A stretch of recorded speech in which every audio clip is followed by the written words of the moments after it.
Greetings, ladies and gentlemen, and today I bring you yet another story that will almost certainly raise your blood pressure. So for those of you who are suffering from hypertension, please get those beetroot tablets close to hand. Now, critics and parents have hit out at the once great Scouts after advertising they are looking for candidates to fill 8 new equality, diversity and inclusion roles. The said hirings apparently represent a massive investment in the movement's ambitious new EDI programme, which is short for the Equality, Diversity and Inclusion Plan, which again is short for a total load of... Excited and almost salivating at the said announcement of the jobs on LinkedIn, Miss Joanna Gregson, who is the Scouts' head of Equality, Diversity and Inclusion, wrote, "I'm so excited to say that we're recruiting no less than 8 new equality, diversity and inclusion roles to support our race equity work and our ambitious new EDI programme.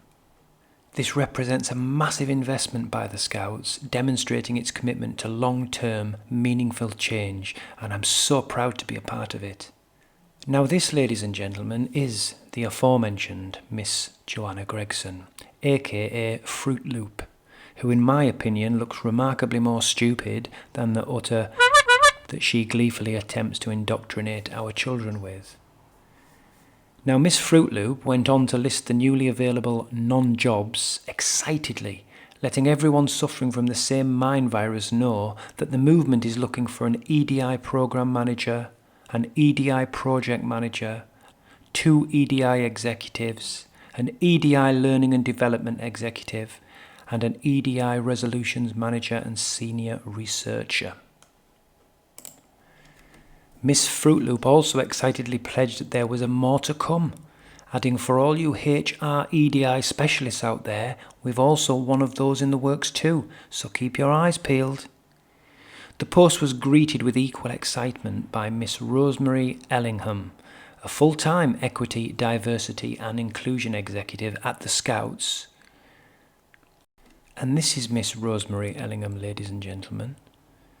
And they say that you should never judge a book by its cover. Now Miss Ellingham, also known as Fruit Loop 2, wrote, "It is such an exciting move for the Scouts to be making. I can't wait to see our new team grow." However, not everybody was as impressed as Miss Fruit Loop 1 and 2. One angry parent said, "I wonder if any of these people know anything about teaching wilderness survival skills, abseiling or canoeing. They don't seem to be on the Scouts' list of priorities anymore." "How very true," one angry parent. "I think the Scouts have clearly lost touch with their core values.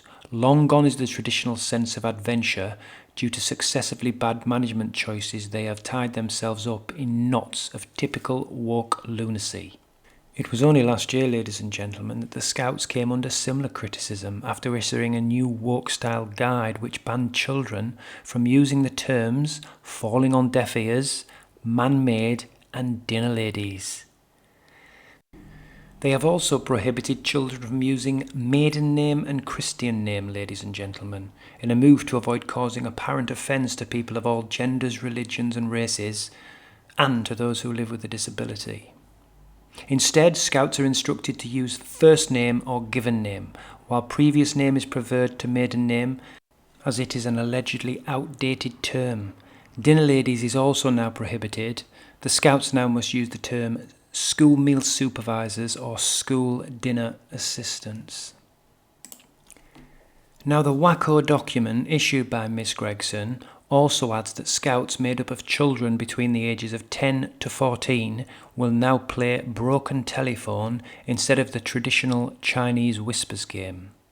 They are also told not to use the term down under in reference to Australia or New Zealand. Only recently they faced yet another backlash after they introduced a trans fun badge for members as young as 4 years old, along with a bisexual fun badge, a lesbian fun badge and a pride fun badge. The woven designs feature rainbow stripe patterns behind the traditional fleur-de-lis symbol, which was introduced by Scouting's war hero and founder Robert Baden-Powell in 1907, and who, I imagine, must be turning in his grave as I speak. The reality is that whatever these woke Fruit Loops touch, they ultimately destroy. The BBC is a shining example of this. Once a Goliath of journalistic integrity, and now an organisation full of woke virtue signalling activists, not journalists. So ladies and gentlemen, if you have children or grandchildren attending or thinking of attending one of these indoctrination camps, I would suggest that you take a step back and cautiously evaluate your potential decision. As these cranks and misfits should not be anywhere near children in my opinion, and the sooner they seek numerous sessions of psychiatric corrective therapy, the better for all concerned. They are intent on programming or reprogramming our children to see the world from the same delusional viewpoint that they see it. Well, that's it from me again, ladies and gentlemen. I'll be back again soon with yet another deep dive into something that raises your blood pressure. If you found this video somewhat entertaining, educational, or somewhere in between, I would ask that you consider subscribing, sharing, and giving it a thumbs up. And as always, take care and adios.